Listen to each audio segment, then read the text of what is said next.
You are listening to WTUZ Radio Podcast.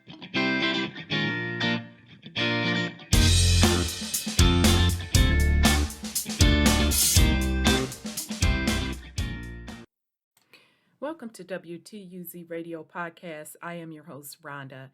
Today's topic, we are doing a part 2 on the Moynihan report. So we're going to get into it. Before we do, I do want to give a disclaimer yet again. If you have an issue with Black women talking about Black men, child support, Black men not having employment, Black men abandonment of their family, the Black family structure, this is not the show for you. Please log off because what we're not going to do is have a bunch of negativity feedback. The purpose of this show is to go over the history of the state of the Black family. Okay? All right. So let's get into it. Use some technology here. Okay. So the source of this information, this report, although it's called the Moynihan's, the official title is The Negro Family, the Case for National Action. And this particular report was published in 1965 by the Office of Policy Planning and Research, United States Department of Labor. Okay, so if this is your first time listening to this particular series, I highly encourage you to go back to the first one, and I will link the first one in the information section at the end of this video. It will be in the upper right-hand corner of the screen, of the YouTube screen. Okay, so we're going to move on, and just for the sake of time, I'm not going to cover the slavery, excuse me, because that would require me to go into a lot of depth and detail and specifically to bring in specific, accurate history of that time period, and that is not the purpose of this particular series. I am going to also put the link to this report in the description, and I encourage everyone to download this report for your records, read through it yourself, and also I would hope that discussions are had with this report, specifically between Black men and Black women. All right, so we're going to go to part 2 of this report. In the first part of this report, we went over marriages, and the data that they pulled spanned back from the 1940s all the way up until 1963. And it was very, very telling. I was shocked. I had no idea. I always assumed, just based on my family dynamics and the history of my family, that the numbers were a lot greater. Now, the marriage numbers were higher than they are today in the Black community, but the level of single parenthood for Black women heading a household were still high, and that was because of the Black father being missing out the household. And they broke down specifically the reasons why the father was missing out of the household and compared those numbers to white families. It's very, very, very, very telling, okay? All right, so I encourage you to go to part 1 if you have not listened to it. Okay, so let's get into part 2. We're going to start at Reconstruction. So bear with me here. Let me get down to page 16. Okie dokie, dokie, dokie. Guess technically I could just type it in and hit enter. Think it's going to take me a little bit too far, or maybe not far enough. Yeah. Okay. Okay. And then just as an example, in part 1, it also went over unemployment rates for Black men as well. It really, it was some telling data in part 1, family. So I highly encourage you to check it out. Okay. So again, we're not going to go through the slavery. You're free to do that on your own. Okay, so let's get into the Reconstruction. With the emancipation of the slaves, the Negro American family began to form in the United States on a widespread scale. But it did so in an atmosphere markedly different from that which has produced the white American family. The Negro was given liberty, but not equality. Life remained hazardous and marginal. Of the greatest importance, the Negro male, particularly in the South, became an object of intense hostility and attitude, unquestionably based in some measure on fear. When Jim Crow made its appearance towards the end of the 19th century, it may be speculated that it was the Negro male who was most humiliated thereby. The male was more likely to use public facilities, which rapidly became segregated once the process began, and just as important, segregation and the submissiveness it exacts is surely more destructive to the male than to the female personality. Keeping the Negro in his place can be translated as keeping the Negro male in his place. The female was not a threat to anyone. Okay, so that shouldn't be a surprise to anyone. Now, interestingly enough, there is a untold history of Jim Crow. I hope he kept that video up. He did some excellent research on the true origins of Jim Crow. It's a lot more dynamics behind it than what we are taught, of course. Not sure if he still has that video up. You could check out a gentleman on YouTube named Legendary Top Cat. He did an entire show on the Jim Crow laws and did a lot more supplemental research. So I encourage you to check it out. And this is one of the reasons why I can't go over the slavery stuff, because it will require me to bring in all of that supplemental history, and that's just another show within itself. Okay. Unquestionably, these events worked against the emergence of a strong father figure. The very essence of the male animal, from the bantam rooster to the 4-star general, is to strut. That kind of tickles me with that rooster and strut. But anyhow, indeed, in the 19th century America, a particular type of exaggerated male boastfulness became almost a national style. Not for the Negro male. The sassy N-word was lynched. In this situation, the Negro family made but little progress toward the middle class pattern of the present time. Margaret Mead has pointed out that while in every known human society, everywhere in the world, the young male learns that when he grows up, one of the things which he must do in order to be a full member of society is to provide food for some female and her young. Now I'm going to sip my water.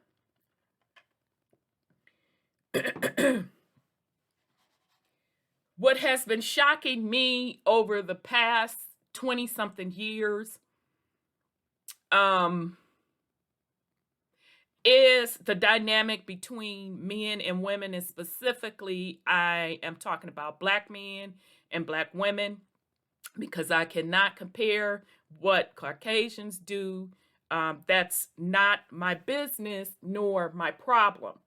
what has been shocking to me over the past 20 years is folks really not understanding these roles. Okay. And I would say most of it has to do with your individual family dynamics and experience. So, meaning if you did not grow up in the dynamics where you, number one, had a father in the home, and then number two, had a father in the home that worked and provided, this concept is foreign, not only to the men, but sadly for the women. And I would say extremely sadly for the women, because they accept the situation of a man not knowing what his main role should be in the family dynamics. Okay? Right. So we're going to continue. This pattern is not immutable. However, it can be broken, even though it has always eventually reasserted itself. So I'm just going to read this quote again. I'm going to read it slow because, again, now this is just my experience over the last 20-something years. And I'm talking as a collective. Let's be clear. I am talking as a collective. In every known, this is what's missing as a collective. Let me be clear. As a collective in the Black community, this is what's missing. In every known human society, everywhere in the world, the young male learns that when he grows up, one of the things which he must do in order to be a full member of society is to provide food for some female and her young. This is what's missing as a collective in the Black community. This pattern is not immutable. However, it can be broken, even though it has always eventually reasserted itself.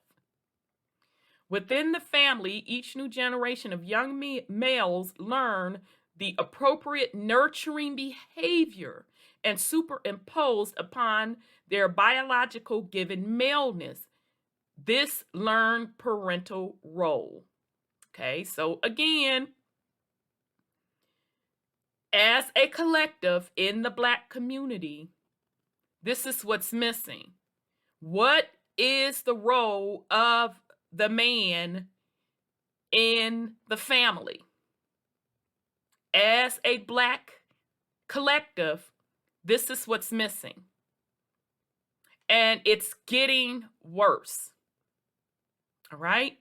But we're going to continue. Now remember, we're not talking this report is in the 1980s. We're not talking that this report was in the 1990s. We're not talking that this report was in the 70s. We're not talking that this report was in the 2000s. This report was published in 1965. Okay?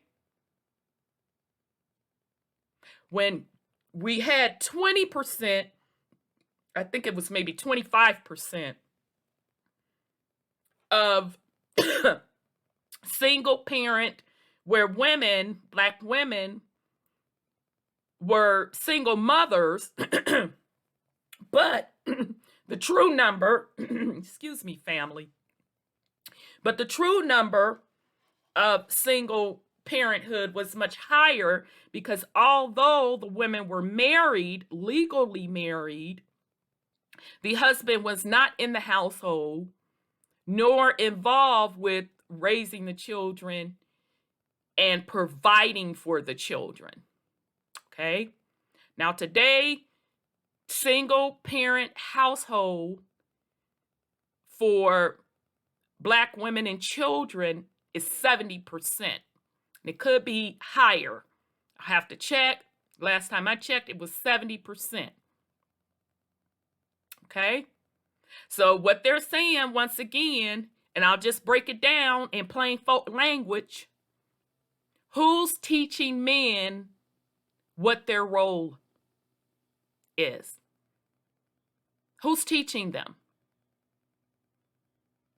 So if Black men are absent in the household, or they are not currently as fathers serving their role as being the provider for women and children, who's going to teach the upcoming generation that that is what their role is supposed to be? I'll continue. When the family breaks down, as it does under slavery, under certain forms of indentured labor and serfdom, just real quick, I need to throw this in here. This is why I can't cover the slavery topic in here, because when you talk about slavery, you really need to talk about indentured servitude. They call it indentured labor. So shout out to this report for even putting that in there. But I know we're not here for that. I am surprised that they put that in this report, but we'll continue. Under certain forms of indentured labor and serfdom in periods of extreme social unrest, during wars, revolutions, famines, and epidemics, or in periods of abrupt transitions from one type of economy to another, this delicate line of transmission is broken. Men may flounder badly in these periods, during which the primary unit may again become mother and child. The biologically given and the special conditions under which man has held his social traditions and trust are violated and distorted.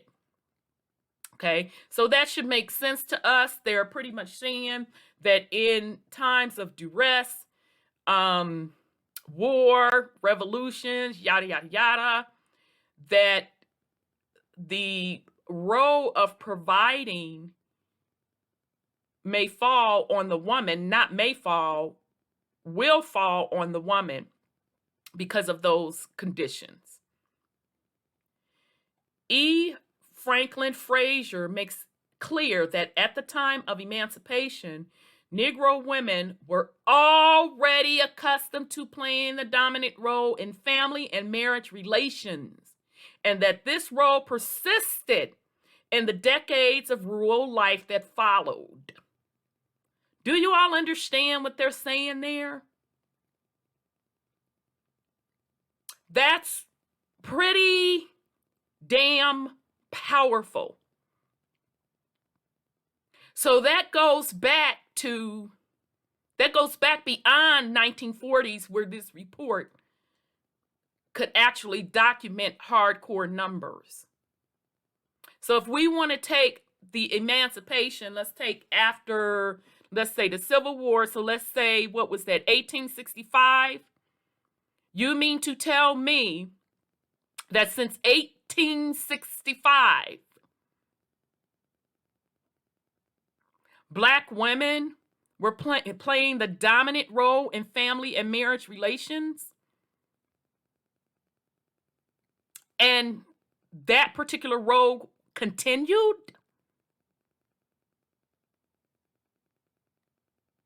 Let's continue. Urbanization. Country life and city life are profoundly different.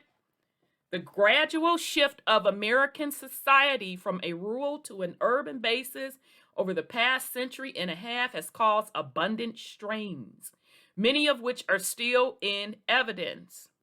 When this shift occurs suddenly, drastically, in one or two generations, the effect is immensely disruptive of traditional social patterns.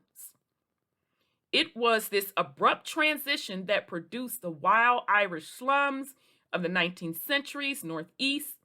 Drunkenness, crime, corruption, discrimination, family disorganization, juvenile delinquencies were the routine of that era. In our own time, the same sudden transition has produced the Negro slum, different from, but hardly better than its predecessors, and fundamentally the result of the same process. Okay, so I know even in my particular family dynamics, we are from the South, both sides, on the mom side and the dad side. And not that you couldn't tell from my country twang. So, what am I? I'm the fourth generation. I guess when I was born, I was what, the one, two, three, third generation from being where the family moved from the South to the North. Okay. And same story that most tell, that moved from the South to the North. It was for better job opportunities and specifically to escape the Jim Crow laws. All right. So, yes, I am familiar with that quite heavily based on what my ancestors and my parents told me. Okay, so let's get back up here. Negroes are now more urbanized than whites. Okay, so here it goes into the urban population as percent of total by color, by region, 1960. Okay, so it wasn't too much. I don't think that was too much big of a jump. 69% overall for whites and 73 for blacks. So that wasn't a huge jump. But as you can see, they broke it down by the particular regions. Northeast, 95% versus the 80% of whites. North Central, 95%, versus 66. I didn't expect North Central to be that high. The South, that kind of makes sense. So they were on between black and whites in the South. This is in the 1960s, remember, it was even keel, 58%. And out west, now this one shocked me. A 92% of blacks out west. We're talking the cities. And then 77% of whites. I did not realize that, y'all. Okay, so just keep in mind that this data is coming from the U.S. Census. All right. So Negro families in the cities are more frequently headed by a woman than those in the country. The difference between the white and Negro proportions of families headed by a woman is greater in the city than in the country. Okay? That makes sense to me because anybody from the South, maybe not today. Not today now. Not today. I can't even say today. I definitely can't say today. But back up in the day, I think the last was with my generation. When we would go visit the South, everybody that we knew, they were married. All right. And as a matter of fact, I think my generation was the last one. This is a true story. When I went away to college, it was one of my classmates. She was from the South, and she had a little boy. And she was able to go away to school because her family took care of the baby, the little boy, while she was away at school. Also, now this was up north, some folk or some girls that would get pregnant, not in every family, let's be clear, not in every family, but in some families. If a girl got pregnant out of wedlock, depending on how strong of a family dynamic she had or they had in the South, she would literally go down south and she would straight be missing for a good year. She would be gone for a year. And which was really, she was gone to have that baby. And sometimes the grandparents raised the baby in the South, or sometimes she came back and all of a sudden she had a quote, quote, little brother.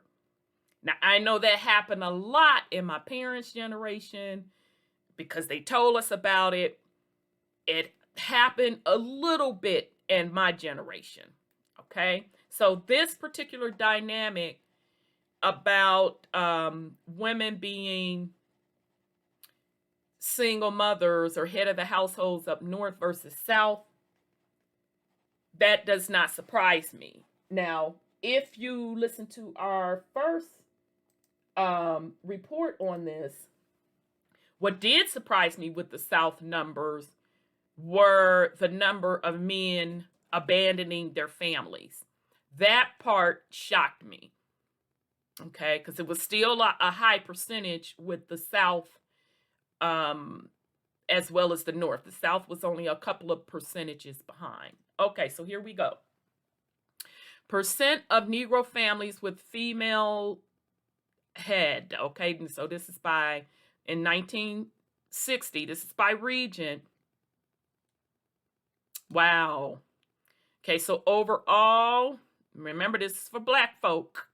Overall in the United States, 23% in the city, 19% in the suburbs. I guess they weren't calling suburbs back then. They were calling it rural non-farm. And then in the country, 11%. Which, to be honest, once again, I was even shocked that it was 11% in the South or in the country. Okay, but I was still right, 11%. Okay, so specifically Northeast, 24%, the suburbs, 14%, in the country, 4%, North Central, 20%, 14% in the suburbs, 8% in the country, in the South. Oh, wow. I bet you that's what the high numbers were in the South. Because, I'm sorry, family. Let me turn this phone off. These notifications, that just burns me up every time I go live. Everybody and their mama, brother, and cousin wants to text. Okay. So this 24% in the city in the South. So that would means like your Atlanta and Memphis, which in part one, Memphis single parent status was really, really high. It blew me away. It was Memphis and Dallas, really, really high. I was shocked. So this number makes sense. So 24% in the cities in the South. In the suburbs, 20%. That's high too. Whoa, that's high too. Now remember, y'all, this is 1960. And then in the country, 11%. In the West, 20% in the city. Remember, we're talking about single Black women heading the household, single mothers. Shit, let's keep it real. Break all this language down. We're talking about single mothers. Pay attention, because there's a narrative going around that Black women just started doing this. They need to choose better. All of this, 1, 2, 3, 4, 5. And not to say I disagree with some of that, but let's not sit up here and pretend, because there are root issues to what we see today. Right? So in the West, it was 20%. In the city, in the suburbs, 9%. And in the country, 5%. The promise of the city has so far been denied the majority of the Negro migrants, and most particularly the Negro family. Okay, so again, just to recap, When they talk about the promise of the city, you had a great migration of blacks from the South to the North, and it specifically started happening during the time in the South when the Jim Crow laws started taking effect. And like I said, my family on both sides were one of those families that left from the South to the North for better opportunities. Now, not the entire family, but some of the family, particularly the younger folks. So meaning Big Mama and them stayed in the South, okay? But their children, because remember, back then, Big Mama and Papa were having 9, 10 children. Okay, that's how it was on both sides of my parents. They came from siblings, I think it was 9 on both sides. Yeah, 9 on both sides. All right. Okay.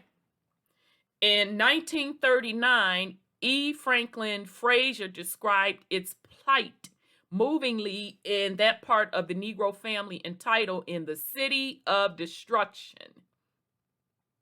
The impact of hundreds of thousands of rural Southern Negroes upon the northern metropolitan communities presents a bewilderingly, sorry y'all, spectacle. Should have had more coffee. Striking contrast in levels of civilization and economic well-being among these newcomers to modern civilization seem to baffle any attempt to discover order and direction in their modes of life. In many cases, of course, the dissolution of the simple family organization has begun before the family reaches the northern cities. Child, let's see what he say. So according to Dude, that the family structure breakdown was before blacks started going from the South to the North. Child, let's see what old boy got to say. But if these families have managed to preserve their integrity until they reach the northern city, poverty, ignorance, and color force them to seek homes in deteriorating slum areas from which practically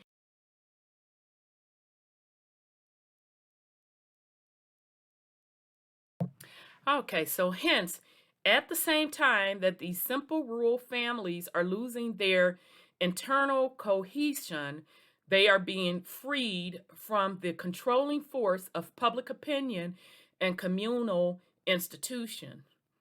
Family desertion among Negroes in cities appears then to be one of the inevitable consequences of the impact of urban life on the simple family organization and folk culture which the Negro has evolved in the rural South. Child. Whew. Let me go back. This is deep, family. I struggled with part 1. I had no idea. Anyone that was fortunate enough to grow up with their grandmother, and especially women, and I was fortunate enough that I was with both of my grandmothers, actually 3, because I also, my mom got remarried to a wonderful man, and I loved that grandmother just as much. She was she was my biological grandmother, and all 3 of them, I don't know what it was about me, would just sit me down and give me their wisdom. Okay, and it was the interesting thing about it was at different points in my life. One grandmother, it was when I was relatively young. when we used to call it going down south. When you are a northerner, that your family, you're from the south, you still have family in the south. So meaning Big Mama and Papa still lived in the south. So every summer you would go down south. Okay. And as little children, we loved it. That's how I was able to see what a working farm actually is. It's just a wonderful experience. And during those summers, I would spend a lot of time with my grandmother. And by then, Papa, he had passed, because he passed, wow, when I was young. I remember him just a little bit when I was young, and then he passed. So the one grandmother that we would go visit down south, and the soap operas, Caucasians call them soap operas. Black folks call them stories. Y'all know what I'm talking about. I don't know who still watch the stories. Child, I can't do it. But back then, it was all about the stories, honey. So I would sit with my grandmother and watch the stories. And she would have that snuff can and all. Now, those of us from the South, y'all know what I'm talking about when I say that snuff can. That coffee can. She chewed that tobacco and used to spit in that can. So she would be sitting there. Now, this was after, because you had to get up at the crack of dawn and go out in that yard and maintain the farm. Okay? Because my brother had to feed the pigs. I'm so glad I didn't have to do that. Yuck. I would feed the chickens, or if it was time to harvest something, I would be with grandma harvesting. So after you done all of that, first of all, good breakfast was cooked. They didn't play that bowl of cereal. These are true stories, family. I promise you. In the South, they did not play that bowl of cereal. They had like breakfast. So your breakfast, then you went out and did your chores. And then from that point, it was free for all. You could go outside and play this, that, and the third. So when the stories came on, I just like sitting with my grandmother watching that. She took that opportunity to literally talk about what was going on in the stories. She was breaking it down to me. Life lessons. Literally. She was breaking down to me life lessons. But she put it in a way that I understood it. And then as I got older, because it just became a tradition between her and I. Okay.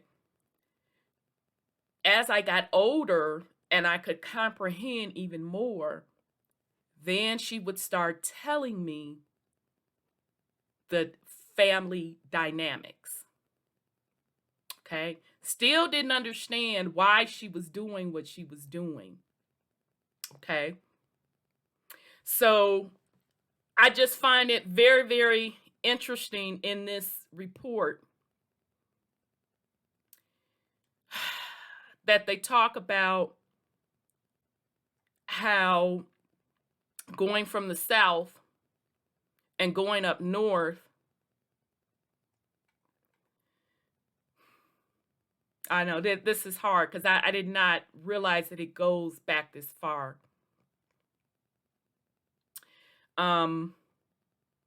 How we get into family desertion.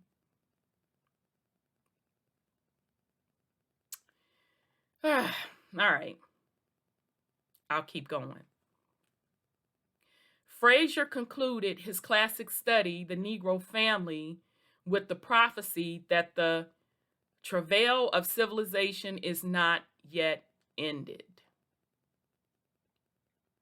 First, it appears that the family which evolved within the isolated world of the Negro folk will become increasingly disorganized.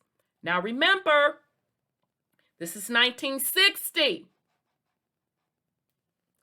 Modern means of communication will break down the isolation of the world of Black folk, and as long as the bankrupt system of the Southern agricultural exists, Negro families will continue to seek a living in the towns and cities of the country. They will crowd the slum areas of the southern cities or make their way to the northern cities where their family life will become disrupted and their poverty will force them to depend on charities. Stop. So again, with the breakdown of the Southern economy for Black folk, was forcing them to go into either the cities in the South, so the Atlantas, the Memphis, the Dallas, etc., or go up north. And although they went up north or into the cities for better opportunity, they still just face poverty. And then it says will force them to depend on charity. Okay. 1/3 of non-white children live in broken homes.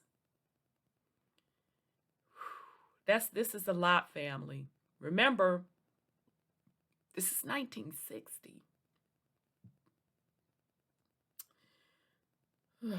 Overall number, 10% for whites in the United States. This is 35%, y'all, for Black folk. Remember, this is back in the 1960s. City life. Whites, what is that, 11%? 11, maybe 12%? For Blacks, what's that? If that's 35, 36, 37, 38%. Remember, we're talking broken homes. This is in the 60s. The suburbs, about the same, 10%, maybe 11%. For Blacks, what, 34%? In the country, low, maybe 8% for whites. For Blacks, talking 25, 27%, something like that. Remember, this is 1960s. 1/3 of non-white children live in broken homes. Let's continue. In every index of family pathology, divorce, separation, and desertion, female family had children in broken homes and illegitimacy, the contrast between the urban and rural environment for Negro families is unmistakable. All right? So those that are given the narrative that the problem that we're facing today is single motherhood and marriage would change that, well, you have to go back and look at the numbers. Because what the numbers say, that even we had a higher, Black folk had a higher marriage rate back in the day, from the 40s, when they really started tracking this stuff via the census. And to be honest, they could really go back further than that, because those that have done their genealogy, you know, they had the census before the 40s, but okay, we gonna keep it like that. So from the 40s all the way up to 63, the study was done. there was a high level of marriage, so about a 70% high level of marriage, but once you dig into the numbers, take out divorce, separation and desertion, so meaning they were still legally married, but the father just was not in the home, and it was headed by female or women. It was headed by black women. So you literally had you had married black mothers that were really just single mothers. So I'll say that again. Those that are running around with the narrative that the issue today is that black folks aren't getting married and that black men and black women are having children out of wedlock, because you can't just put that on the black women. Because last time I checked, a black man has to impregnate the woman, okay? Although those are still two adults making that decision, don't get me wrong. That's not the root of the problem. That's only a symptom of the problem, because based on these statistics, as far back as 1940, all the way up to 63, when there was a high level of marriage or higher level of marriage in the black community, you still had a high level of women heading the household, because within that marriage, those marriage numbers, you had separation and desertion. Harlem, into which Negroes began to move in this century, is the center and symbol of the urban life of the Negro American. Conditions in Harlem are not worse, they are probably better than in most Negro ghettos. The social disorganization of Central Harlem, comprising 10 health areas, was thoroughly documented by the Haru report, save for the illegitimacy rates. These have now been made available to the Labor Department by the New York City Department of Health. There could hardly be a more dramatic demonstration of the crumbling, the breaking of the family structure on the urban frontier. Child. Estimated illegitimacy ratios per 1,000 live births for blacks in Central Harlem by health area, 1963. Okay. All right, so here are the numbers. I'm not going to read through those. So it says a total of per thousand. So it's saying that the estimate illegitimate ratio per 1,000. So total is 434 per 1,000 now. So wouldn't that be 434,000? If that's per 1,000, 434,000. That's in 1963. Okay, and they break down the different areas, and as you can see, there isn't a number under 400. Well, there is in one area. It was 367,000. Those are high numbers, family. Remember, that's in Harlem. Let's be clear. That's in Harlem. That's one specific area. Let's continue. Unemployment and poverty. The impact of unemployment on the Negro family, and particularly on the Negro male, is the least understood of all developments that have contributed to the present crisis. There is little analysis because there has been almost no inquiry. What? Wait a minute. Shut the front so-and-so door. What? Child, I don't want to lie up upon these people up in this report. Let me go back to this. The impact of unemployment on the Negro family and particularly on the Negro male, is the least understood of all developments that have contributed to the present crisis. There is little analysis because there has been almost no inquiry. So ain't nobody tried to track that? Let's just continue. Unemployment for whites and non-whites are alike. I guess they tracked it, but the reasons why, this is deep. Unemployment for whites and non-whites alike has, on the whole, been treated as an economic phenomenon, with almost no attention paid for at least a quarter of a century to social and personal consequences. Okay, so they just wasn't tracking the impact.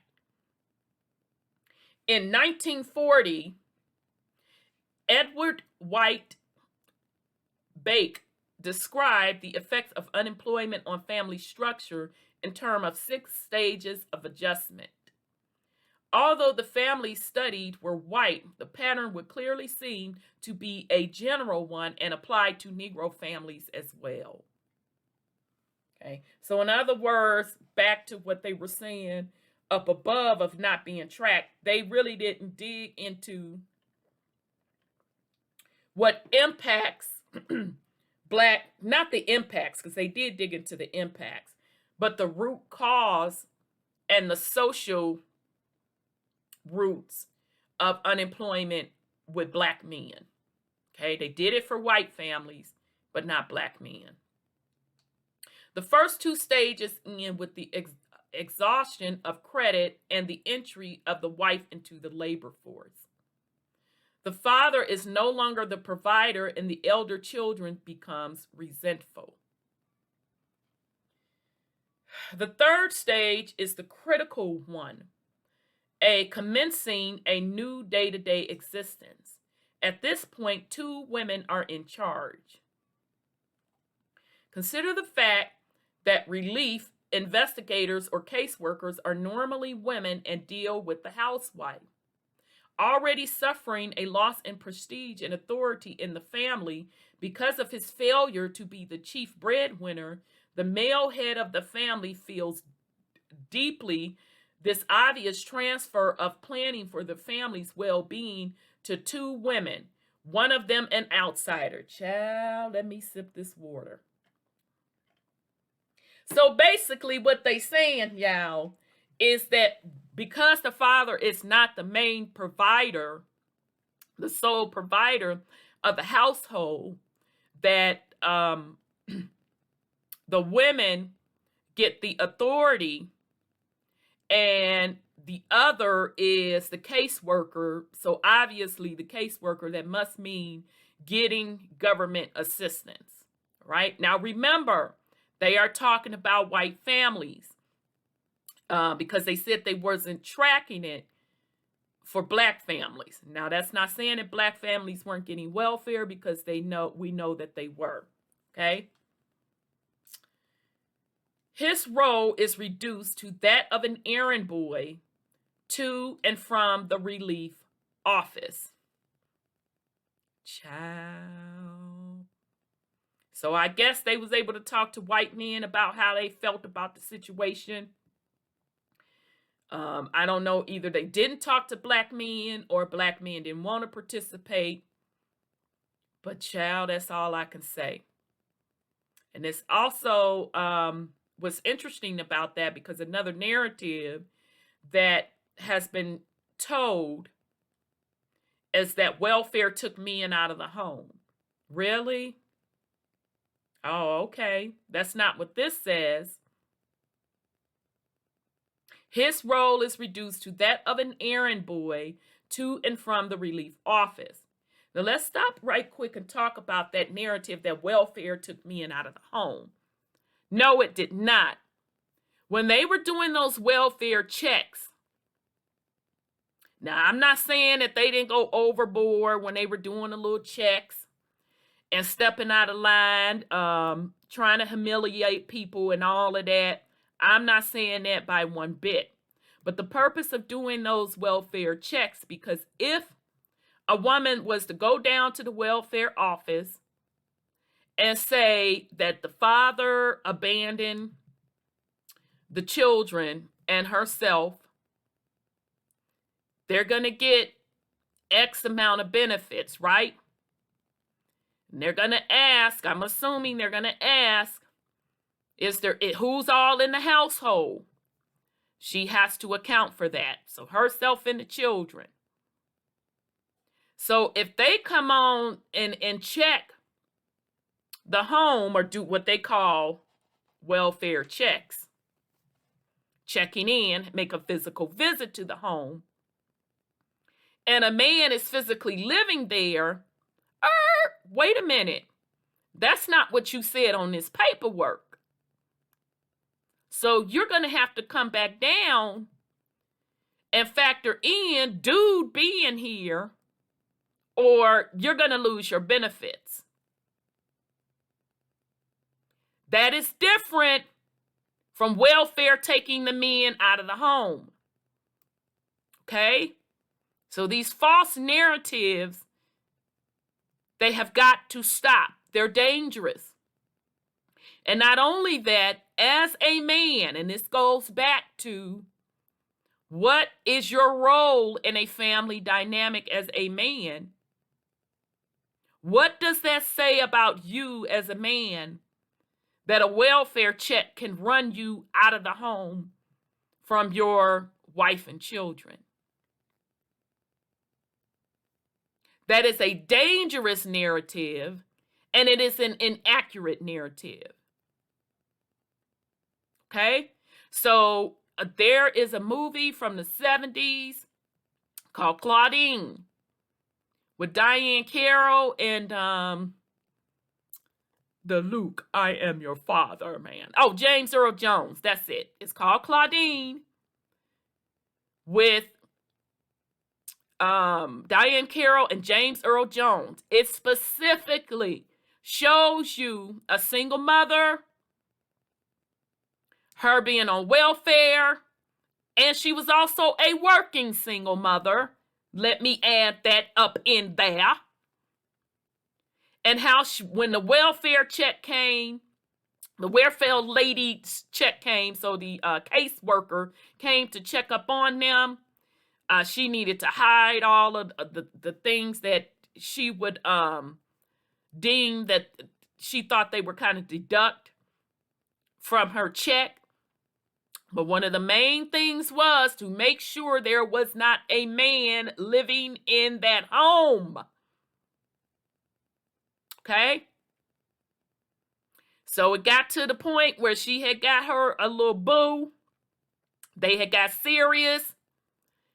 And it was time for the caseworker to come over. She made and this is spoiler alert, but it's still a good movie, y'all, because it has so many other dynamics in it, and it is a perfect example of going over what they're talking about in this report. Go watch that movie, Claudine, because they lived in the city. So the welfare lady or the caseworker had came, honey, unannounced, did a surprise pop-up. And her old man just so happened to be over there with his legs crossed. Now, he didn't live there in Claudine's defense. In Claudine's defense, he did not physically live there. He was hiding. And she tried to hide all his stuff, this, that, and the third. They got busted. She was like, look, he don't live here, yada, yada, yada. Bottom line, he was like, you know what? I'm not going through this. I'm not coming down here with y'all, telling you all of my business, being up in my business for this check. Pretty much is what he said. Okay, that's what was going on with welfare. It was not that welfare was taking the men out of the home. So I highly encourage you all, if you had not seen that movie, go watch it, because it has it all in there. Even has it from the man perspective, with him having children. Go watch that movie. It runs neck and neck with what this report is speaking on. So my nosy behind, I had to ask, as I got older, was that movie true? I had to ask my mom and them. Although my mom didn't have that particular situation, she was like, yeah, pretty much. That's what my mom and my aunts and them told me. Like, what? And my mom specifically told me that the reason why they stopped those caseworker checks. Now, I'm not sure if they stopped them in every city. I could only speak for the Chicagoland area, and they may have started them back up. But at the time when she was telling me this, she said that they had to stop them because the caseworkers was getting beat up. Child. Because they kept, coming out of bags, and you know how that goes, family. People walking around your house saying, oh, wait a minute, you got a curling iron? Oh, no, where you get that from? Nope, that's being deducted. Okay. All right. So let's move on. If the family makes it through this stage, Bake finds that it is likely to survive and that the rest of the process is one of adjustment. The critical element of adjustment was not welfare payments, but work. The critical element of adjustment was not welfare payments, but work. So that whole argument with welfare taking the men out of the home in the Black community, it's a dead argument. Not only is it inaccurate, not only is it toxic, it's a dead argument, period. Or as the youngins say, purred. It's a dead argument. Welfare is not going to pull your family up out of poverty. Let's continue. Having observed our families under conditions of unemployment with no public help, or with that help coming from direct and from work relief, we are convinced that after the exhaustion of self-produced resources, work relief is the only type of assistance which can restore the strained bonds of family relationship in a way which promises the continued functioning of that family and meeting the responsibilities imposed upon it by our culture. So now, according to them, not having the assistance is better than having the assistance. Okay, now is this because of folk becoming dependency on that assistance? Let's see what they say. Work is precisely the one thing the Negro family had in such circumstances has not received over the past generation. The fundamental, overwhelming fact is that the Negro unemployment, with the exception of a few years during World War II and the Korean War, has continued at a disaster level for 35 years. Whoa. Remember, this was 1963.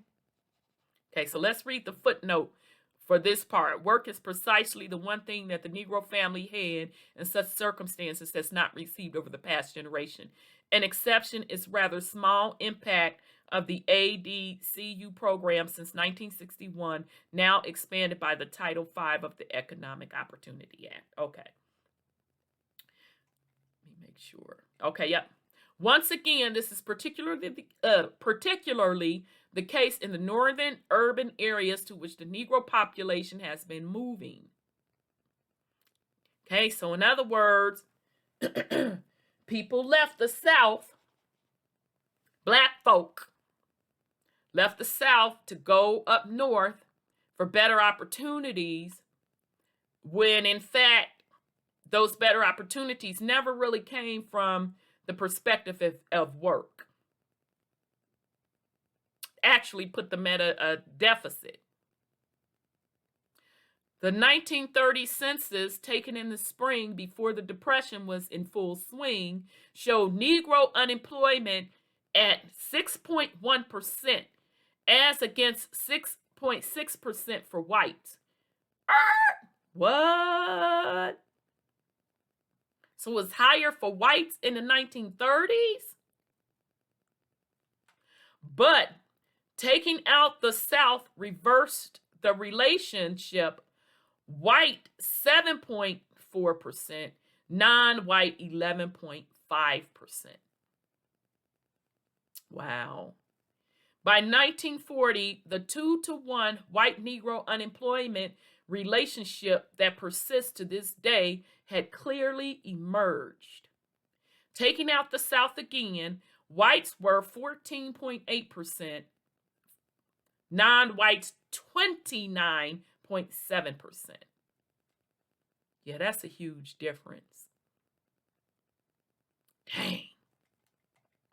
Unemployment among Negroes outside the South has persisted at catastrophe levels since the first statistics were gathered in 1930. Okay, so this is the up north unemployment rate. Okay, so they started in the 1930s, a little bit over 10% for blacks, for whites, under 10%. In the 40s, whoo, dang, close to 30% for blacks, a little bit over 10% for whites. In the 50s, you had for blacks about at 10%. And then for whites, 5%. And in the 60s, little bit under 10%. And then about 5% for whites.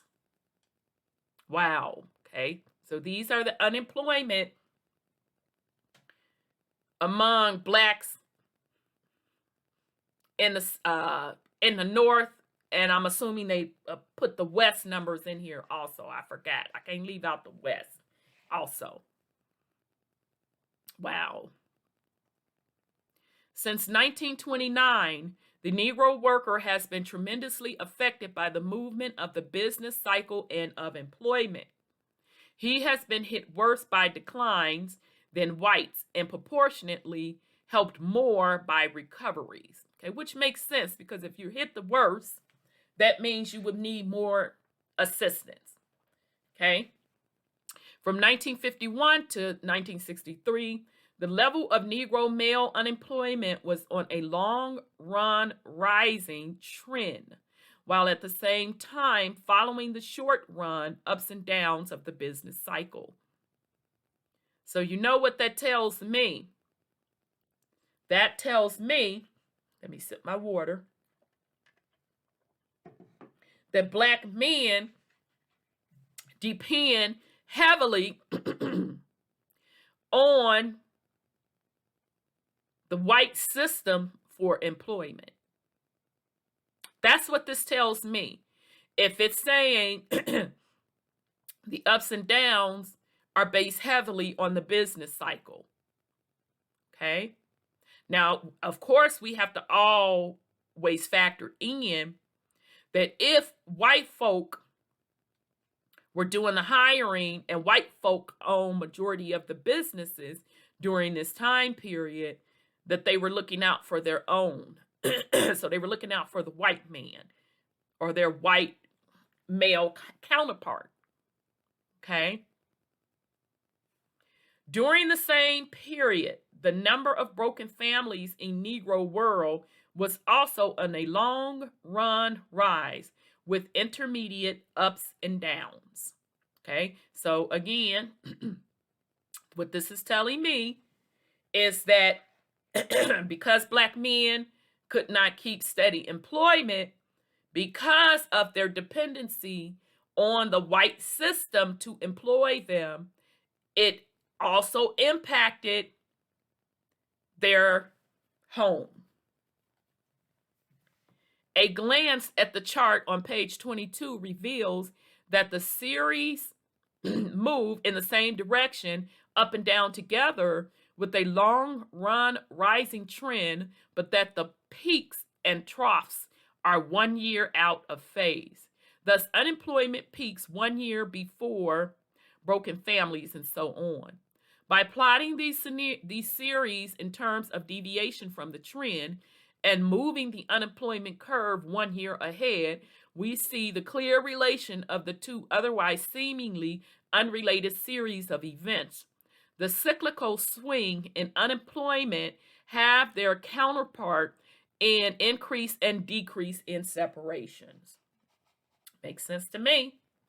The effect of recession unemployment on divorces further illustrate the economic roots of the problem.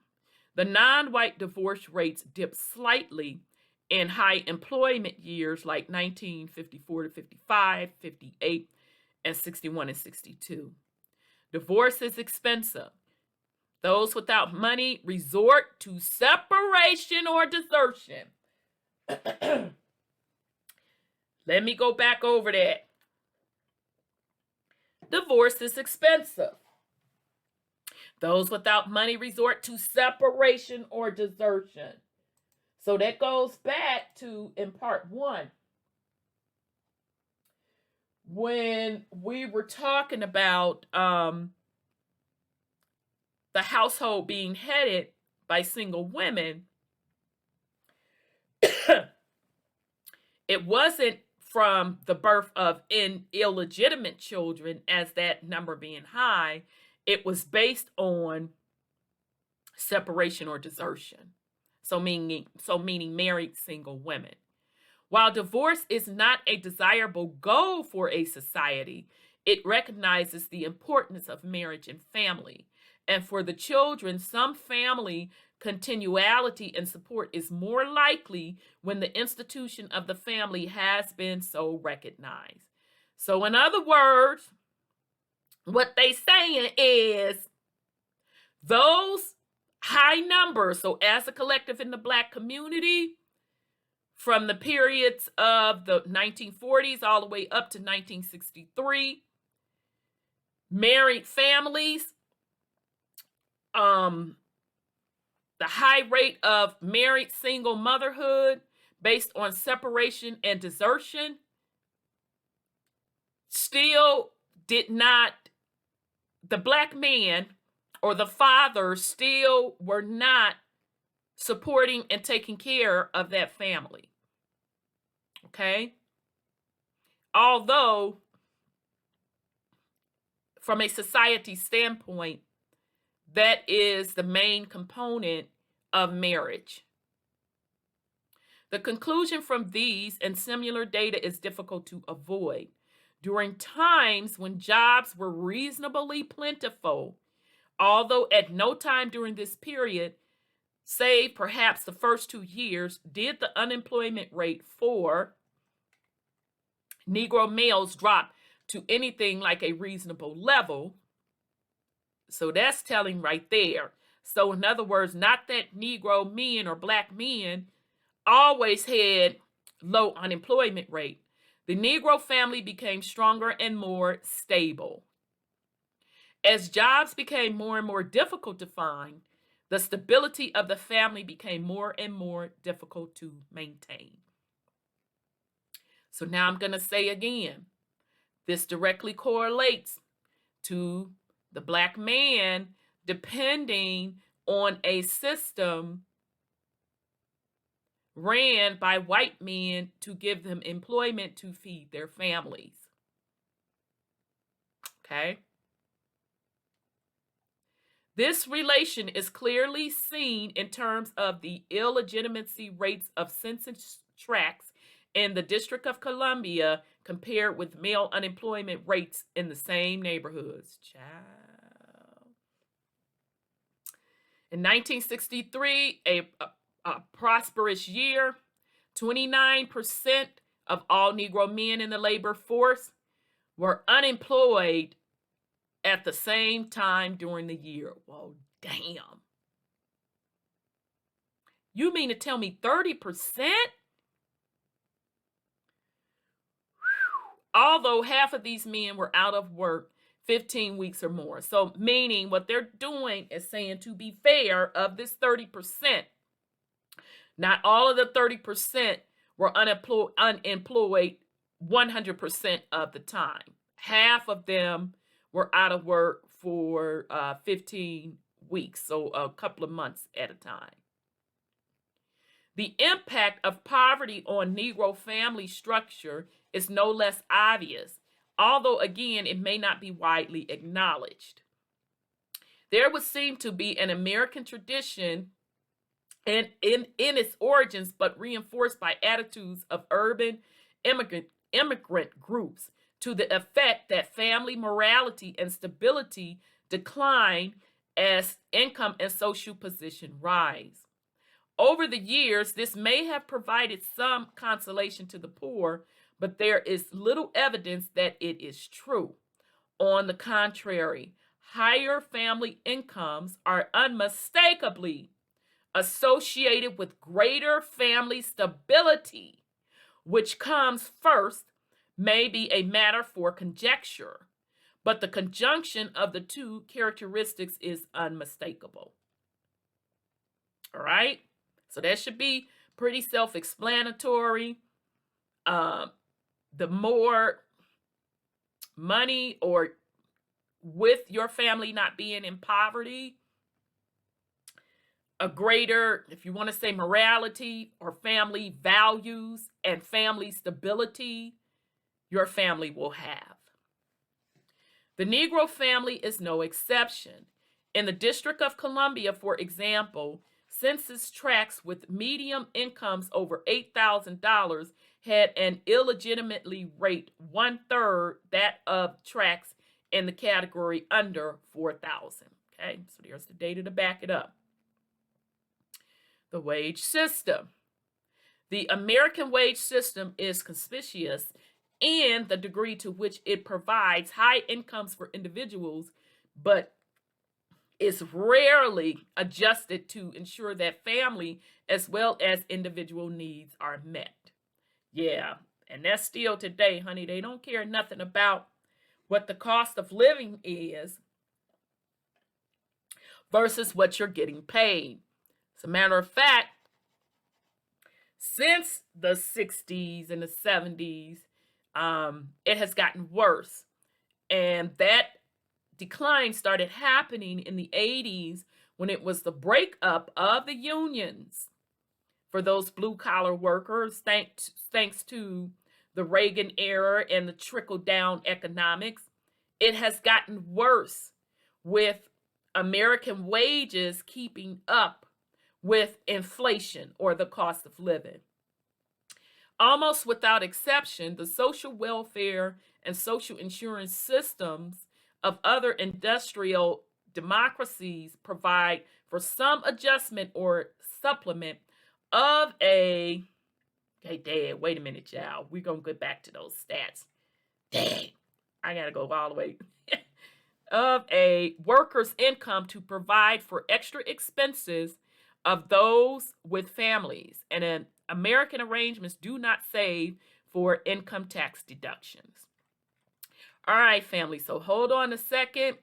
I have to take a quick pause. We're going to come back and we're going to go over these graphs. So bear with me, family. Hold on. Okay, so let's look at this chart information. Unemployment rate of Black men compared with percentage of white women separated from husband. Let me just read that again. Unemployment rate of Black men compared with percentage of white women separated from husband. Comparison of unemployment rate. Okay, well, I just said that. Okay, so what line are we saying? So this is the unemployment rate. So this is Black men unemployment rate. What's this number? Down here. Compared to white women separated.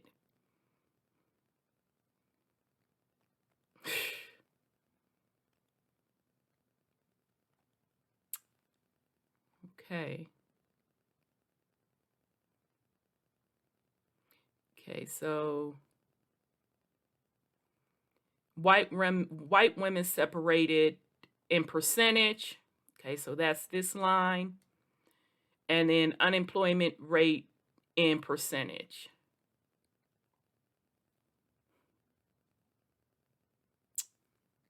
Okay.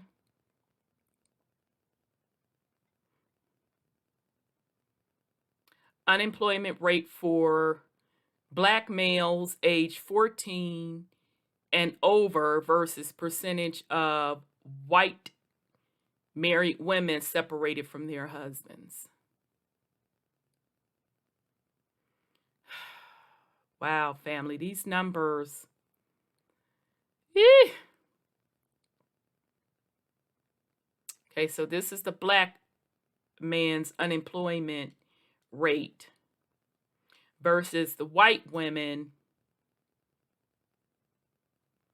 who were percentage of white married women separated from their husbands. Okay. So they ran about neck and neck. They're running about neck and neck. Okay. So meaning even when white women are separated from their husbands, the unemployment compared to the unemployment of Black men, so that would even mean Black men that are married, it's about neck and neck. Okay. Among Black men working during the year, 1/4 or more experienced unemployment. Okay. So they did this all the way back to 55.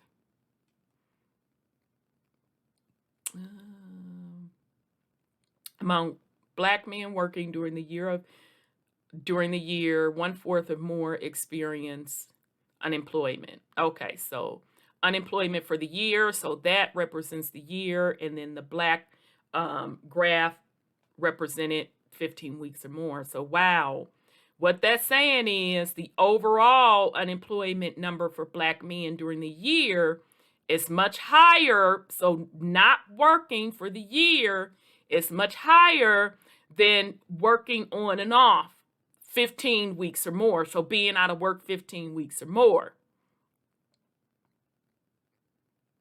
So in 1955, a little bit above 20% of Black men not working at all for the year versus working most of the year, only 15 weeks, a minimum of 15 weeks or more, a little bit under 10%. In 56, not working at all during the year for Black men was under 20%. Working at least part of the year, it's a little bit over 10%. 57, child, it's just going up. 57, about 23% of not working at all for the year. Working part of the year, a little bit over 10%.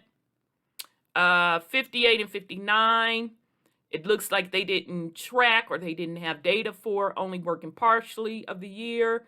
So in 58, for not working at all for the year is over 25%. 59, it dropped a little bit at 25%. 1960, over 25%, almost 30% of Black men not working for the year at all. Working partially for the year, a little bit over 10%.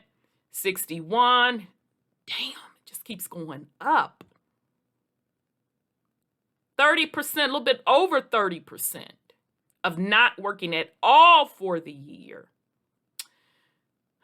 Working partial for the year in 61, a little bit over 10%. 62, not working at all for the year. Looked like it dropped. Probably 27%. Working partial for the year in 62. About 12%.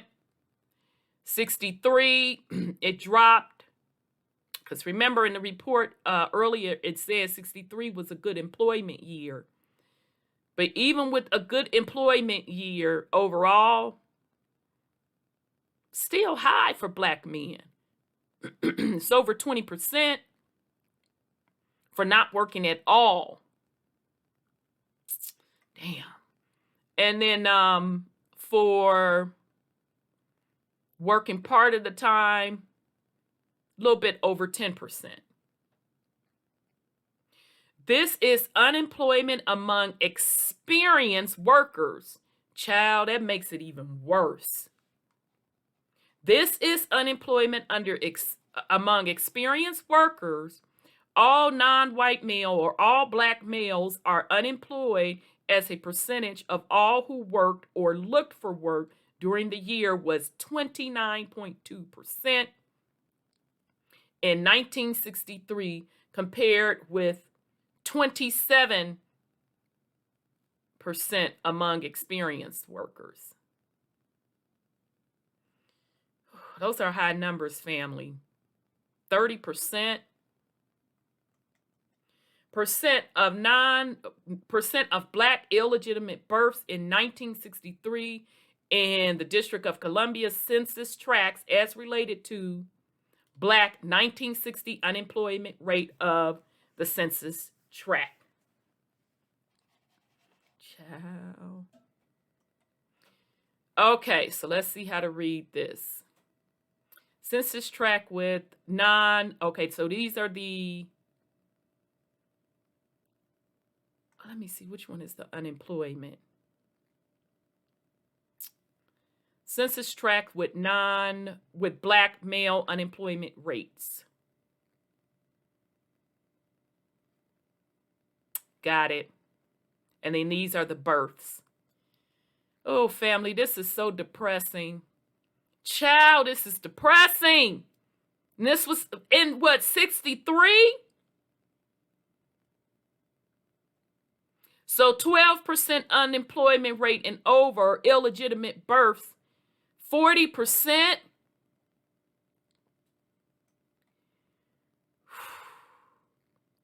%9 unemployment rate to 11.9%. Little bit under 40%.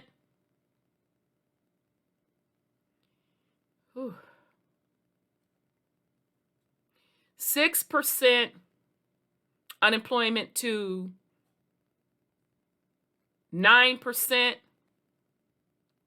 was about 30% illegitimate births. 3% to 6% of unemployment, the illegitimate birth rates, a little bit under 30%.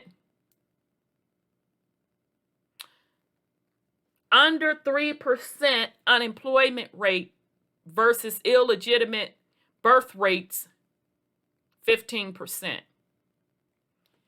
Oh, child.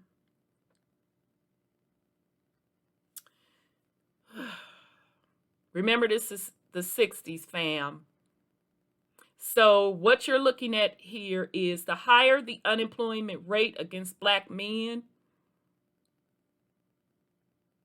the higher the illegitimate birth rate.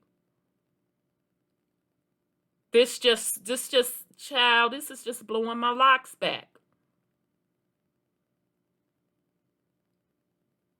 So who can afford to have the children the least?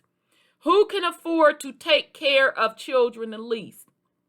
Somebody with employment or some type of income, employment or business, or those with employment?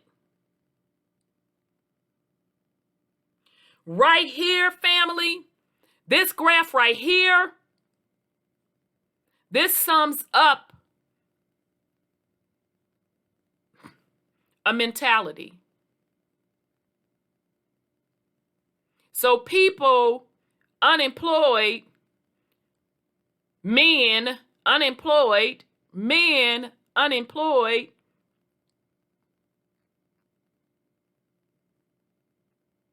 are having with women the most illegitimate births.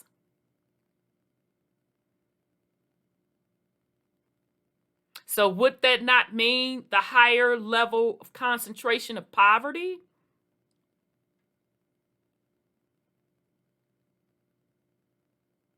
So we should start to understand from this data, and all of this feminism is why we have poverty. Single motherhood is why we have poverty. Oh, yeah, it is. But why is there single motherhood? Let's continue.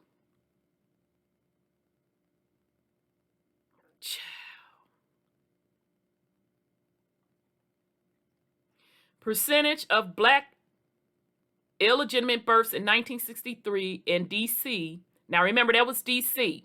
To be fair, that was D.C. Percentage of Black illegitimate births in 63 in D.C. census tract as related to median white family incomes in 1959 census tract. All right, so these are the Black illegitimate births versus income of white folks, right? Because they're comparing it to, the median income of white families. Okay, so this was based in 1959, my bad. So 8,000 and over, they're saying 12%.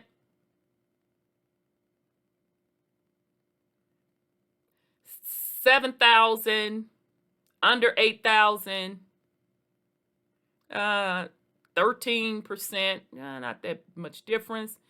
6,000, and y'all notice these incomes from back up in the day. Y'all see these incomes from back up in the day. 1959, fast forward to 2021. You see the level of inflation that has gone on and the value of the dollar going down.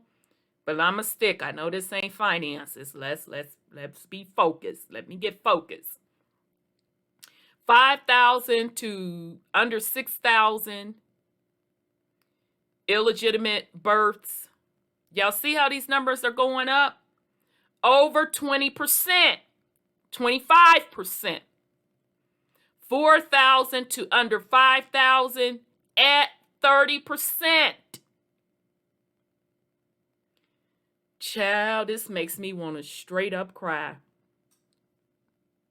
Under 4,000. Wow, fam. Under 4,000, the illegitimate birth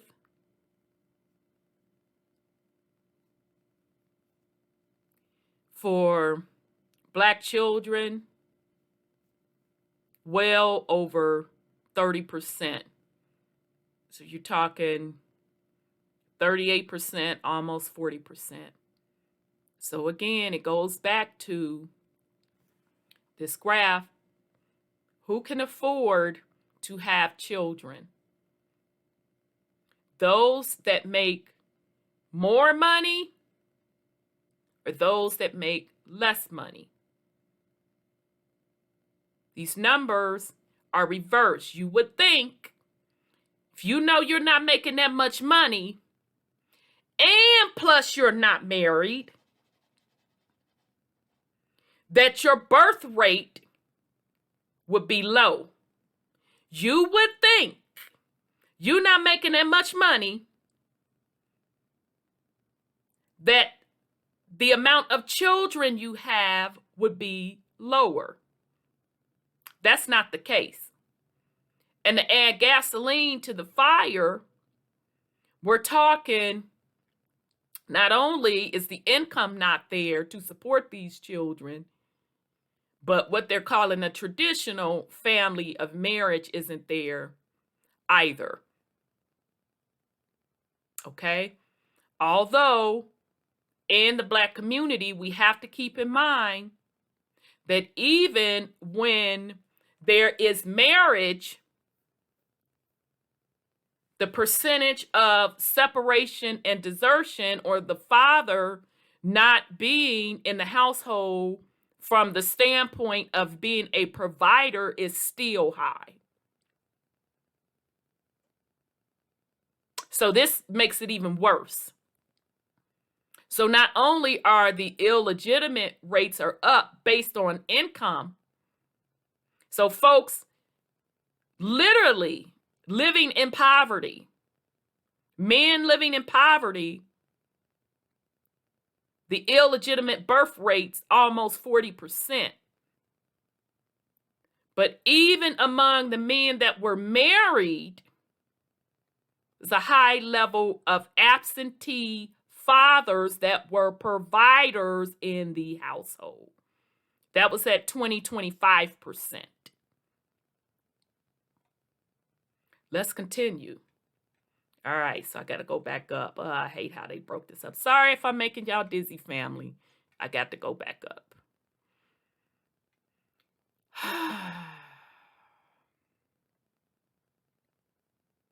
Dang.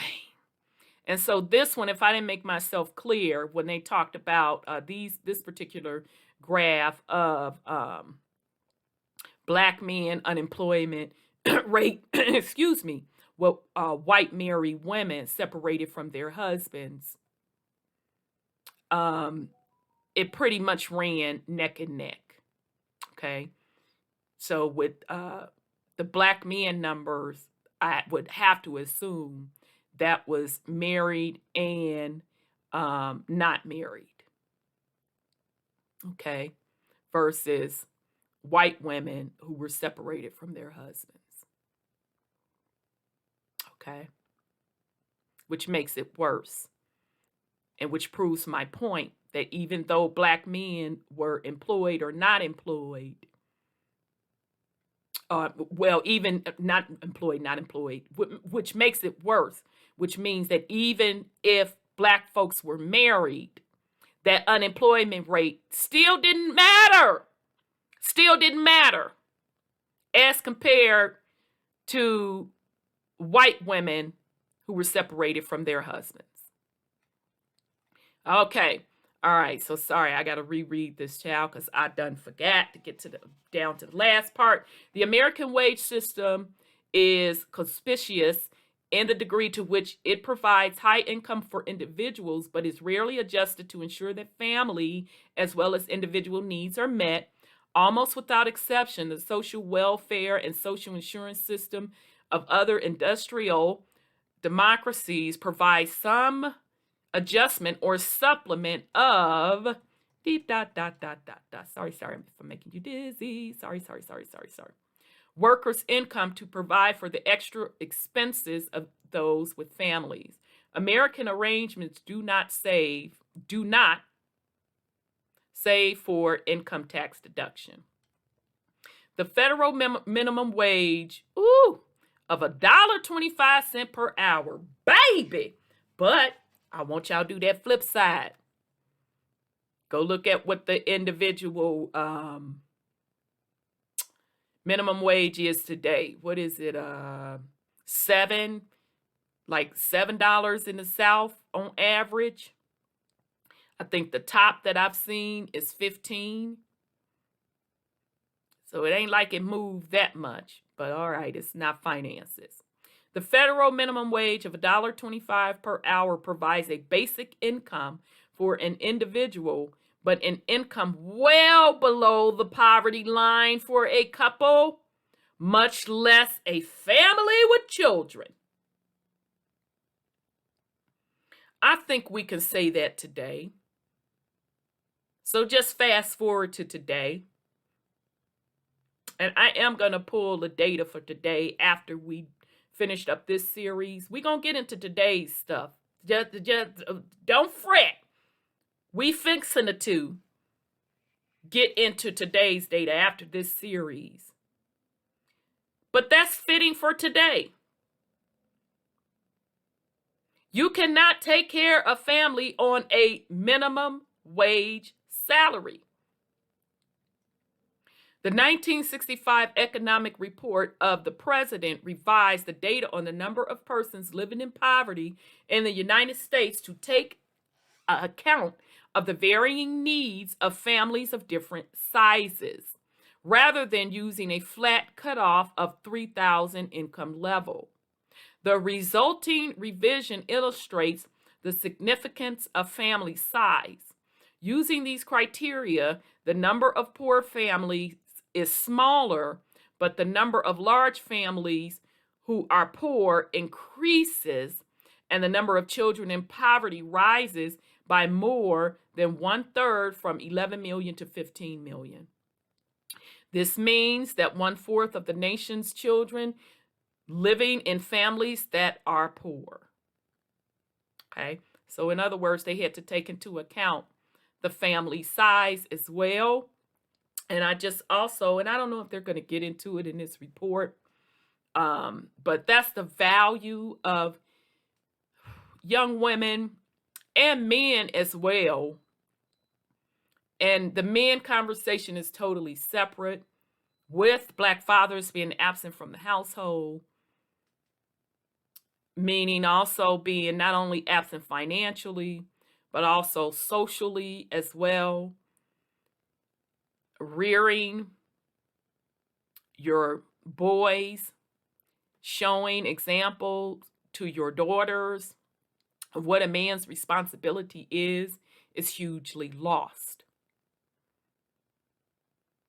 Now, the value for women, for the most part, depending on your family dynamics, and we're going to talk about that in a little bit, but women who talk to their mothers, and if their mothers are honest with them, your grandmothers, your aunts, them, if they are honest with you, would give you the game.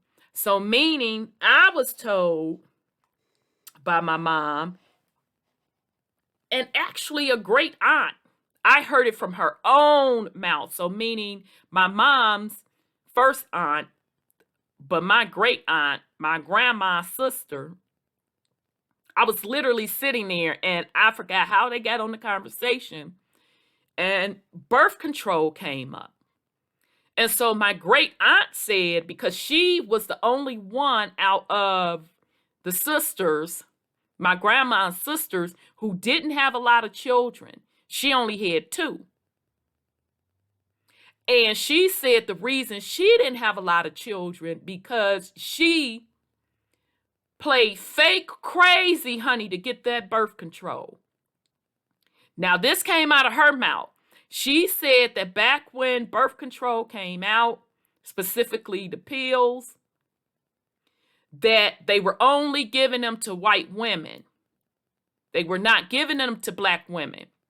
So she said she went up in there playing stark, raving, mad, and crazy. And that's how they were able to get those birth control. She was able to get those birth control pills. Okay? So meaning they understood back then. So that was my grandma's generation, Big Mama and them generation. They understood then that having a bunch of children, although children are definitely bring an abundance to your life, it enriches your life in certain ways, but you still have to feed those mouths. That's the reality of it. They understood then, this Big Mama and them, that having a bunch of children puts you at a much higher risk for poverty and a strain to provide for those children. Okay? So when that pill came out, honey, my great aunt went up in there, that hospital, and played stark, raving crazy to get them birth control pills. Okay. So if Big Mama and them, and which, by the way, was one of the conversations that my mother, Big Mama and them, my aunts, all told me about having a lot of children, having children in general, from the finance standpoint, was made very clear to me. Okay? So in other words, the expectations was not for me to be having children and dependent on public assistance. Okay? It was very much instilled in me that when you have children, what a heavy responsibility it is from a financial standpoint. All right? I did not hear, oh, let's replenish the earth, have as many as you want. That ain't how I grew up. That ain't what I heard. I didn't hear that from the women in my family, nor did I hear that from the men in my family. So this notion of men running around, melanated men, black men, and not all by any means. A bunch of idiots, yep, I said it, a bunch of idiots, specifically in the unconscious community and specifically in religious groups, talking that crap about having a bunch of children and how it's your duty to have a bunch of children to populate the earth, but yet the numbers on how black men as a collective are providing for those children is devastating. It is devastating. So let's continue. In overall terms, median family incomes is lower for large families than for small families.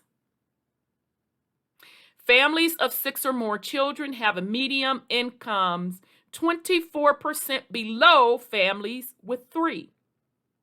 It may be added that 47% of young men who fail the selective service education test comes from family of 6 or more.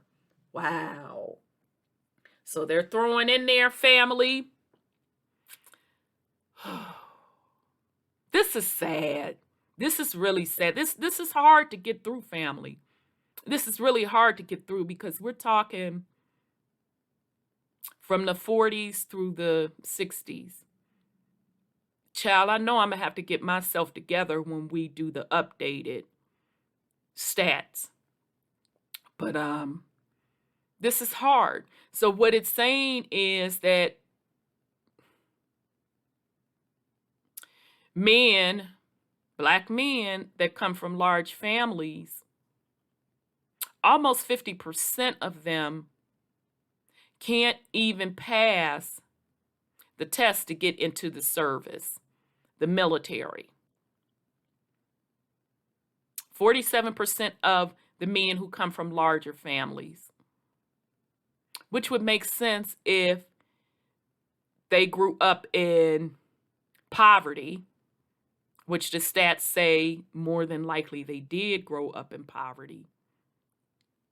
The focus is different, right? Focus is on survival, day-to-day survival. Focus is not as much on education. This is really sad. This is really, really sad. So when we talk about family, now remember this is the 60s. I want us to keep in mind this is the 60s. So we should see the cycle of black men being left behind from in an education standpoint. During the 1950s-60 decade of heavy Negro migration to the cities of the North and West, the ratio of Black to white family income in cities increased from 57 to 63%. Corresponding declines in the ratio in the rural, non-farm, and farm areas kept the national ratio virtually unchanged. Okay, so let's just make sure we're reading this right. Okay, so the ratio of Black to white family income in the cities increased from 57% to 63%. Okay, that makes sense. Move to the cities, the incomes increase, which that's what they were supposed to do, which was the reasons from the reason for the great migration of Blacks from the South to the North. Okay, suburbs, it didn't really change, and farms, it did, or the country, it didn't change. But between 1960 and 1963, median Black family income slipped from 55% to 53% of white income.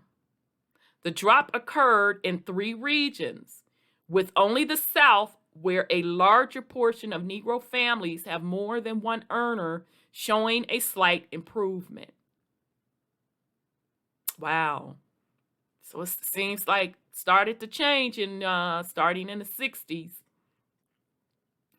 Ratio of Black to white family median income, United States regions. So this is from the period of 1960 to 1963.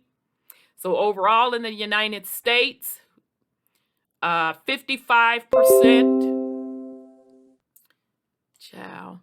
55% in the 1960s, 53% in 61, 53% in 62, 53% in 63. Remember, we're comparing Black to white family median income. In the Northeast region, it was 68%. And we're talking Black. 61, 67%, 62, 66%, 63, 65%. North Central. Okay, so the Midwest was fared a little better. A lot better, actually. In the 60s, it was 74%, 72% in 61, 68% in 62, 73% in 63. Okay. I'm wondering if it was better in the Midwest because of the factory jobs. I'm just guessing. The South. Ooh, it's bad in the South, which makes sense, which is reason for the Great Migration.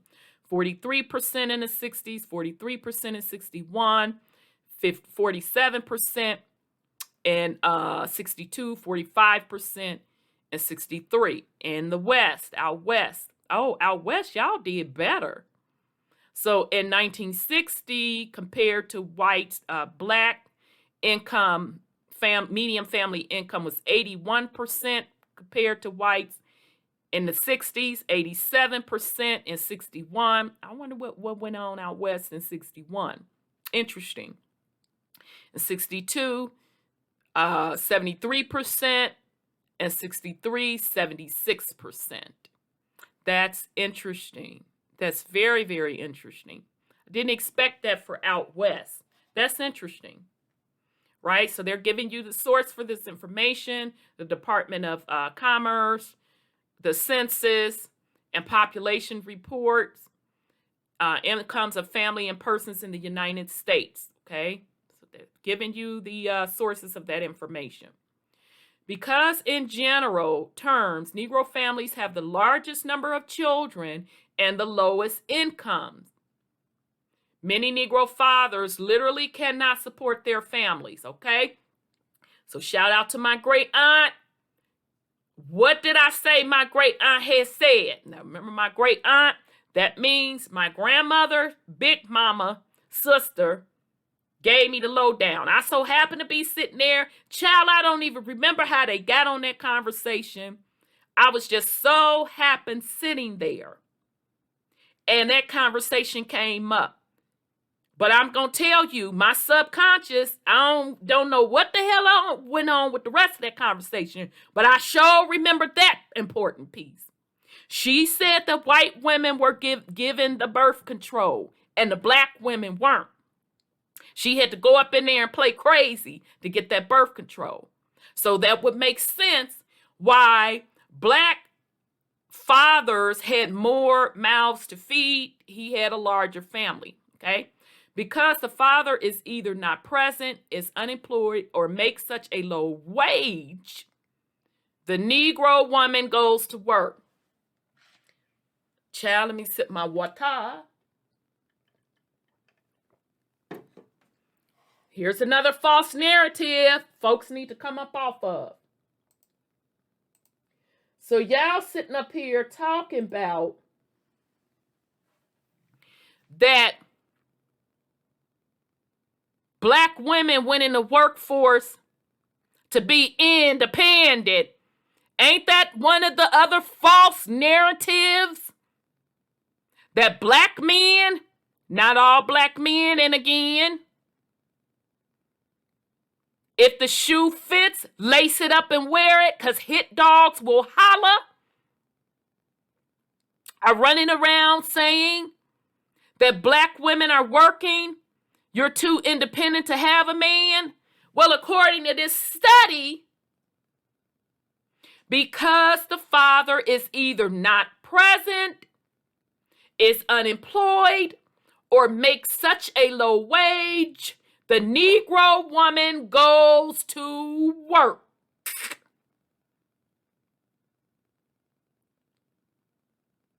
Now, if this was back in the 60s, that means that the baby boomer generation, those women were going to work. Why were they going to work? Because the father is either not present, unemployed, or makes such a low wage, the Negro woman goes to work. So if the Negro woman or the black woman had to go outside of the household to work for those reasons, as she is raising her daughters, if she does not want the same fate for her daughters, what would she teach and instill in her daughters? She would teach them the dynamics of having a lot of children, who you have children with, and even if you have children, always be in a position to support yourself, number one,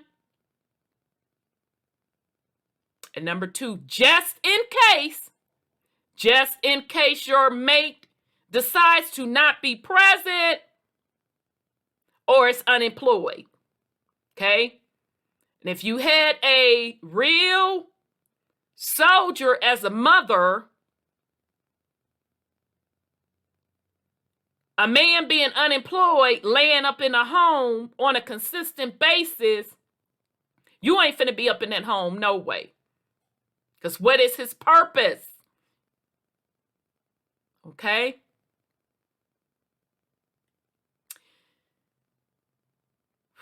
Also, in this dynamic, let's be clear.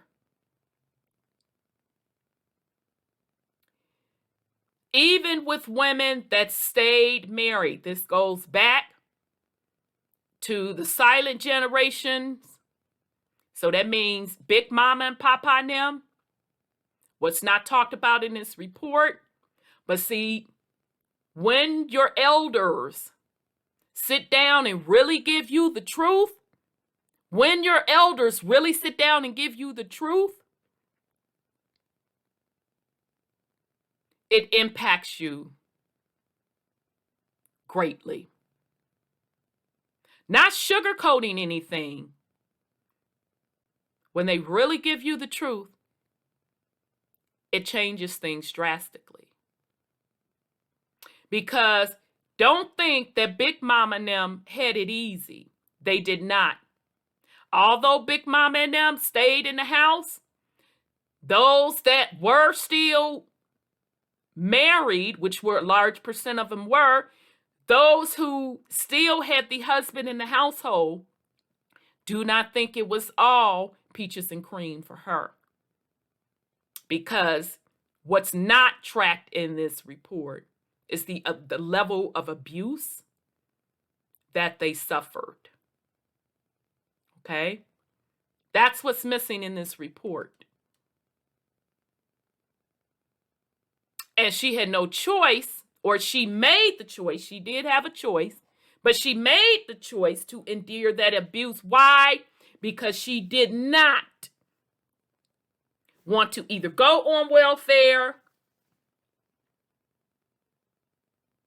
or have her children, which is the same thing if you're going on welfare, in concentrated poverty.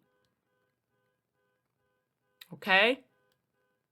That's the part that's not talked about in this report. So if you are Big Mama and you've seen the road that your daughters went down,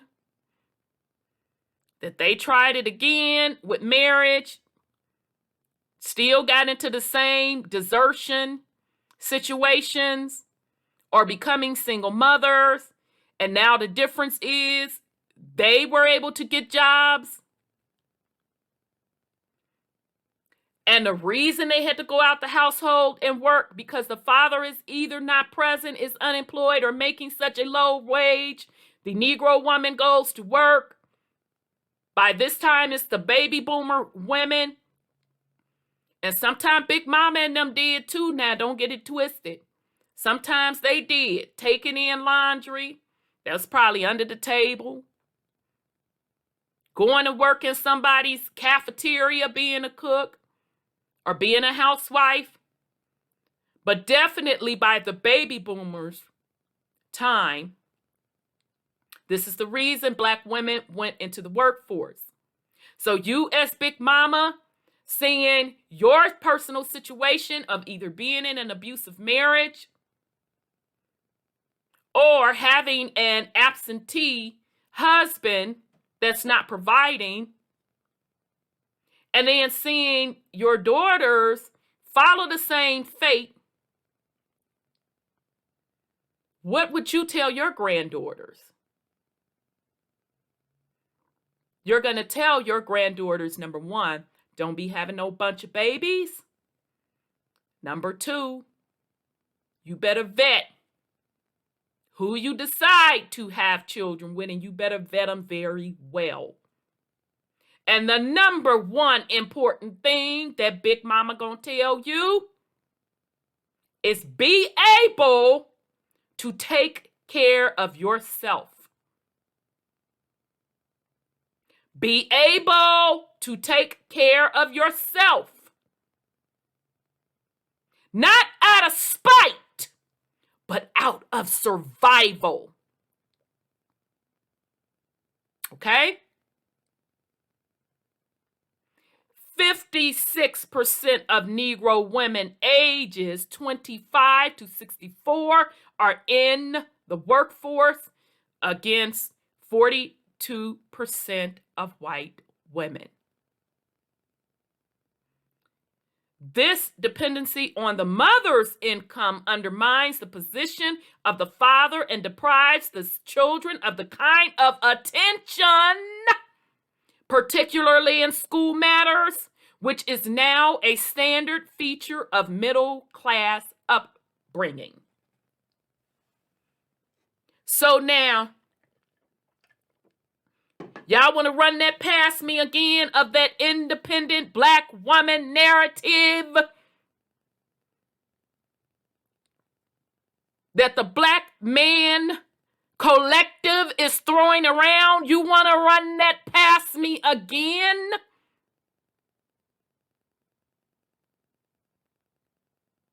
It was out of survival. Because the impact is the dependent on the mother's income undermines the position of the father and deprives the children of the kind of attention, particularly in school matters, which is now a standard feature of middle-class upbringing. So the impact of a woman with children working outside of the household, the children are impacted. Because the woman primarily is the nurturer and the teacher. So helping them babies with that homework, all of that. Did you brush your teeth? Did you wash your behind? Come here. No, you didn't. Let's go in this bathroom. Nah, I need to see how you brushing your teeth. Nope. Pull that homework up. Go get that book bag.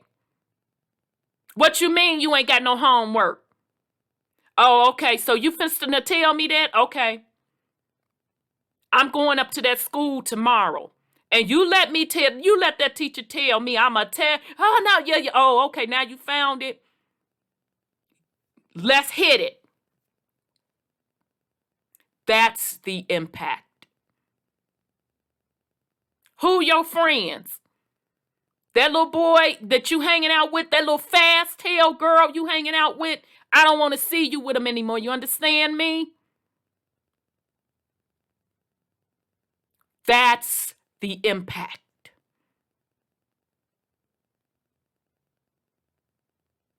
That is the impact. They knew where their children were, who their children were playing with. They knew how their children were doing in school. That's the impact. So now, you want to run past me again? This independent black woman's construct that's being thrown around? Let's continue. The dimension grows. The dimensions of the problems of the Negro Americans are compounded by the present extraordinary growth in Negro population. At the founding of the nation and into the first decade of the 19th century, 1 American in 5 was a Negro. And I say them numbers are higher, but that's that. Okay, so I'll take a pause. I'll be right back. All right, family, here we go. The proportion declined steadily until it was only 1 in 10 by 1920, where it held until, I had to make sure I was recording, y'all. That's why I hate to have to start. I'm sorry. Let me just read that again. The dimensions of the problems of Negro Americans are compounded by the present extraordinary growth in Negro population. At the founding of the nation and into the first decade of the 19th century, 1 American in 5 was a Negro. And I was saying I dispute those numbers, but I know this is not a true history lesson, but I'll continue, which really makes this report worse, but I'll continue. The proportion declined steadily until it was only 1 in 10 by 1920, where it held until the 1950s when it began to rise. Since 1950, the Negro population has grown at a rate of 2.4% per year, compared with 1.7% for the total population. If this rate continues in 7 years, 1 American in 8 will be non-white. Okay, which I think even back then, the ratio of black folk to white folk, it was much higher. But I'm just going to continue. These changes are the result of a decline Negro death rate, now approaching that of the nation generally, and the fertility rate that grew steadily during the post-war period. By 1959, the ratio of white to non-white fertility rates reached 1:1.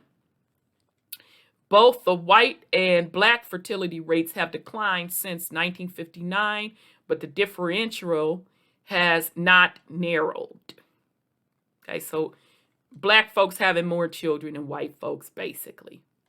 Family size increased among black families between 1950 and 1960 as much for those without fathers as for those with fathers. So y'all see that? So meaning by the time 1950s hit, which this is what blew my locks back, because I expected them child to say the 70s, that we start having a high rate or increased rate of single mothers. This stuff started in the 50s. Average family size changed little among white families. Okay, now remember, this based on what my aunt told me, that white women had access to birth control. Black women didn't. Okay? Because I'm sure everybody was getting it on. Let's be clear. Let's be clear. Let's be fair. I'm sure everybody was getting it on now. But if you got birth control versus not having birth control, that's the result. And it goes back to birth control primarily being put on the woman versus the man.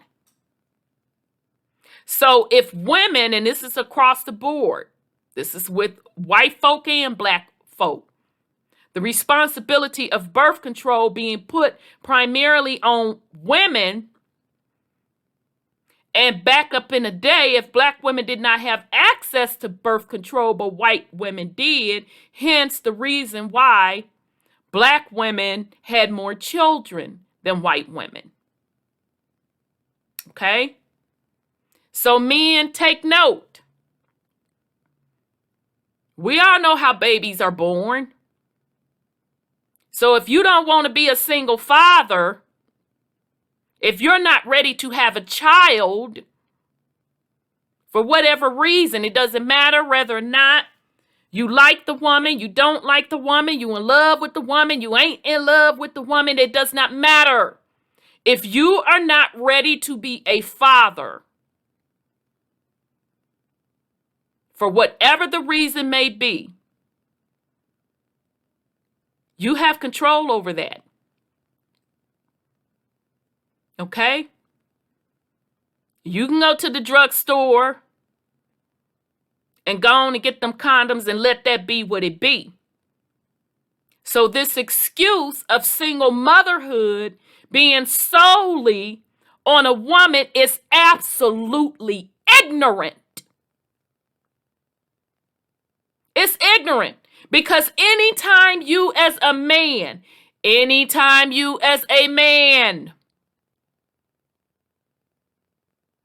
do not want to be a father and you don't strap it up, that's your fault. That is absolutely your fault. Because you had a choice. Ain't nobody trapped you, none of that. Even if you claim that she said she's protected, it's still your fault. Because if you're not ready for whatever the reason may be, strap it up. Average family size changed little among white families. with a slight increase in the size of husband-wife families, balanced by a decline in the size of families without fathers. Average number of family members by type of family and color. So this is 1960 and 1950. Okay, they made a mistake. Why didn't they say 1950 and 1960? Okay. Type of family. Okay, white and black. Let's go to the 50s. So all families. White 3.5, in the 50s 4%, in the black in the 60s 3.58, in the 60s 4.3. Husband and wife in the 50s for whites 3.6%, for blacks 4.16%, in the 60s 3.66%, for blacks 4.41%. Other male headed 3%. For whites, for blacks 3.63%. So a little bit higher. For white 2%, almost 3%, and for black men 3.5%. Female headed house in the 50s 3% for whites, 3.82% for black women. This is in the 50s. In the 60s for whites. Oh, why did it drop? It dropped a little bit for white women in the 60s. That's interesting. 2.93%. And then for black women, 4.0%. Okay, so this was overall with the types of families between for 1950 and 1960. They got this data from the census population. So that's interesting. Negro women not only have more children, now y'all know, before I leave up off of this. So now y'all should know when the census are asking all them questions, this is why. Okay? And I know y'all have probably heard recently, because they've been trying to get folks to fill out the census. Also, it determines based on population and all of that, and income and all of that, what type of funding federally is given out at the state level, and I'm sure the local municipality level as well. Okay. And also with the census, those of you that have done your genealogy, census play a very big part. Okay. A very, very big part of tracing your family lineage.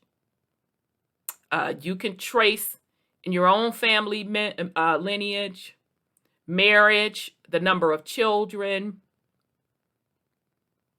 as well as if you go far back enough on the census, if you can track back with your family, you'll even see in some cases, if they were enslaved, you have to use other supplemental records to do that as well,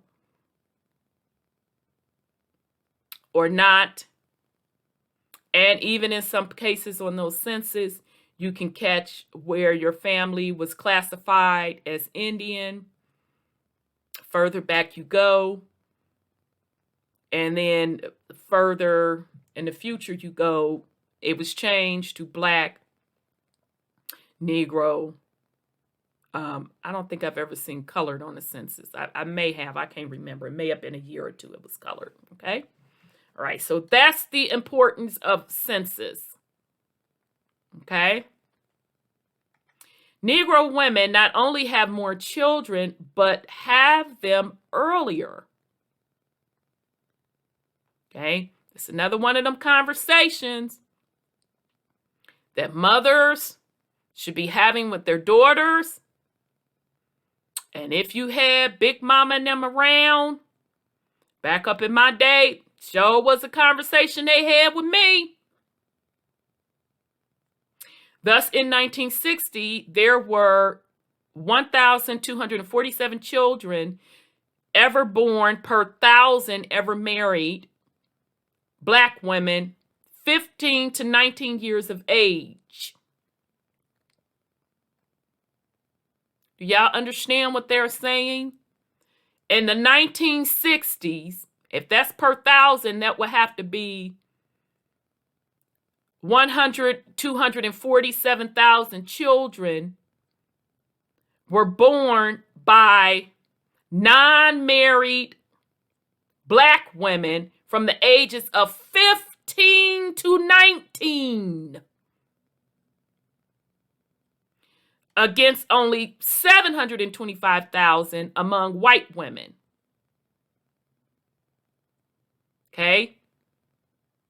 The Negro fertility rate overall is now 1.4 times the white, but what might be called the generation rate is 1.7 times the white. Okay? So meaning having children out of wedlock at an early age, 15 to 19 years old, was greater with Black women than white women. Okay? Now, the white women dynamic, again, you can also factor in their access to birth control, and some would even say, depending on how wealthy the family is, terminating pregnancies as well. Okay? But either way, because to be honest, I'm surprised that the number for white women that's still high, relatively high as well. Okay? So make no mistake about it, as far as I'm concerned, and you could say this is my personal opinion, I'll put it in there, this is my personal opinion. It ain't like people wasn't getting it on, because they was getting it in now. 15 to 19, they was getting it in. All right, let's continue. Fertility rates for Black women are 1/3 higher than those for white women. Okay, so for Black women, going all the way back to the 20s, okay, I don't think they had birth control back then. They may have had some creams or whatever. Because birth controls really started kicking in, them pills, I want to say around the 50s. But nonetheless, you can see the line for Black women with fertility has always been higher than that of white women. So meaning Black women were having more children. Okay? So this also kind of proves my point that the numbers that they say in the white population was larger than the Black population. Those numbers never were really true. Okay? All right? Because even their data back here from the 1920s, Black women were having more children. Okay? This population growth must inevitably lead to an inconceivable crisis in the Negro unemployment.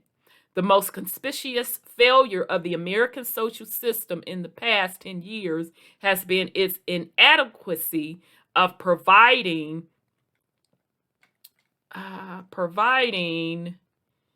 during the rest of the providing jobs. Sorry, y'all. The most conspicuous failure of the American social system in the past 10 years has been its inadequacy in providing jobs for Negro youth. So, again, I'm going to say, this is the Black man or Black men as a collective, depending on a white system, specifically a white supremacy system for employment. Thus, in January 1965, the unemployment rate for Negro teenagers stood at 29%. This problem will now become steadily more serious. Population and labor force projections by color.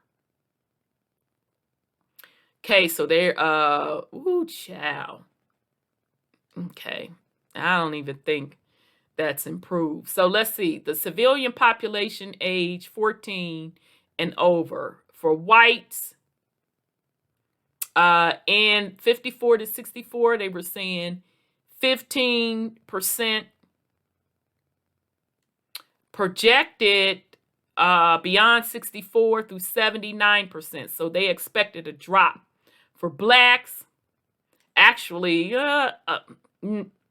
okay, let me just continue. For blacks, between 54 to 64, this is the actual.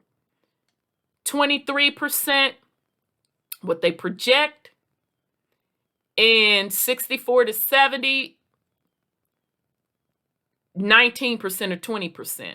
So not that big of a drop for labor force projections for blacks over the years versus for whites. Civilian labor force are for whites 14% and 54 to 64. The projection for beyond from 64 to 70, 10%. For blacks, the actual numbers from 54 to 64 is 19%. Dang. The projected for 64 to 70 is actually 20%, so a 1% increase. So under the black civilian labor force footnote, it says population and labor force projection by color were made by the Bureau of Labor Statistics. They have not been revisited since the total population and labor force were re-estimated, but are considered accurate measures of the relative magnitudes of increase. All right, so they're just giving you the source and the reason why. Let me get some water. During the rest of the 1960s, the black civilian population 14 years of age and over will increase by 20%, more than double that of the white race.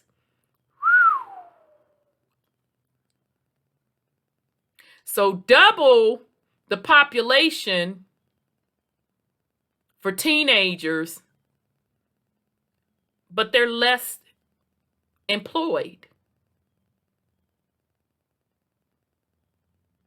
The non-white labor force will correspondingly increase 20% in the next 6 years, double the rate of increase in the non-white labor force of the past decade. Dang, y'all. So this straight the reverse is what they're saying. So what they're saying is more black children are being born in the 60s, but less of them are being employed as compared to white folks. Less white people or children are being born than black children, but more of them are being employed. Okay, so again, I'm going to say that should clearly go to if you are in a system of white supremacy, they are going to look out up for their own and provide their own with jobs. So meaning if black men are depending on a system of white supremacy for employment, they're always going to come up short-handed. Okay? In this case, 50%. Number of children per black mother age. Okay, this is by family income. So they're saying between the ages of 35 and 39. This is in 1960. This is, okay, the income. Yep.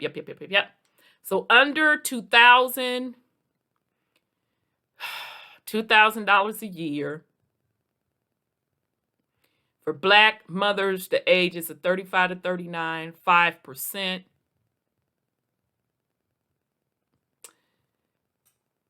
$2,000 to $4,000 a year, 4%, 4.3%. 4,000 to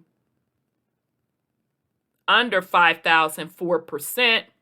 5,000 to under 6,000, 3.8%. 6,000, so y'all should see the trend here, to under 7,000%, 3.5%. 7,000 to 9,000 or under 10,000, 3.2%. Now this is the number of children. 10,000 to 14,000, under 15,000 is 2.9%. 15,000 and over, 2.9%. So isn't this reverse? This goes back to a logic and value perspective. Who can afford to have children the most? Is it people making less income? Or is it people making more income? You would think that folks would logically understand that the more money you make, the more you are able to take care of those children. So you would think this chart would show upside down regarding the number of children. But yet it is the reverse. The people with less income, the people who are living in poverty, are having the most children. This is with Black women. All right.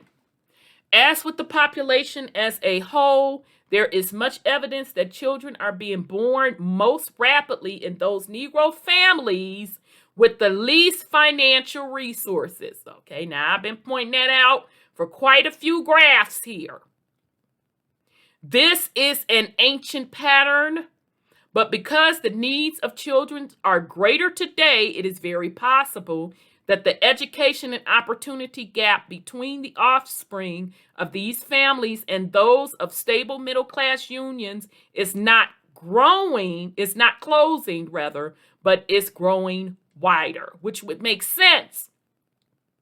Because if among the Black collective, you have people making the least amount of money, people in poverty having more children, then the middle class, then the growth of Black middle class between poverty just keeps getting wider and wider.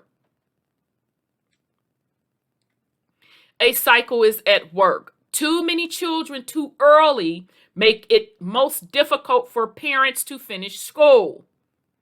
You don't say. You don't say. In February 1963, 38% of the white girls who dropped out of school did so because of marriage or pregnancy, as against 49% of Black girls. Child. So this is by 1963. This is by 1963.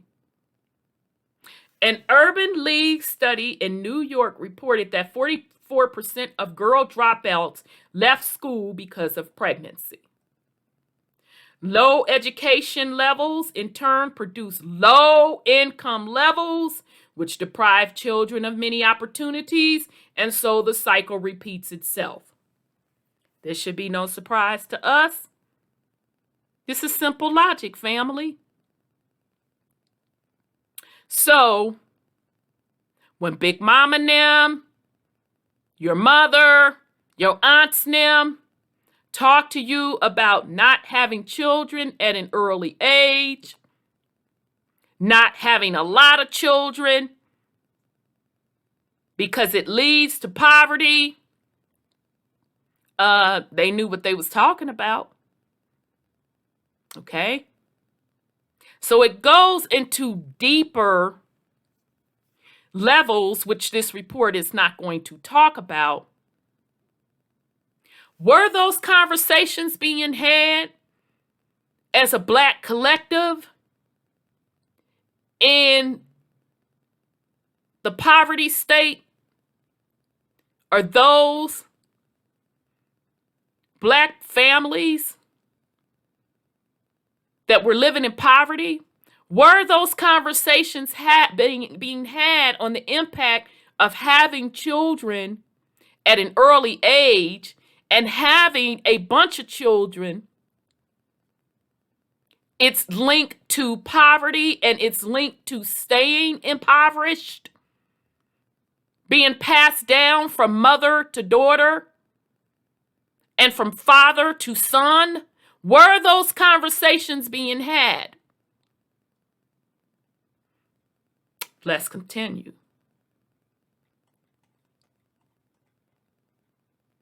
All right, so we're going to stop there.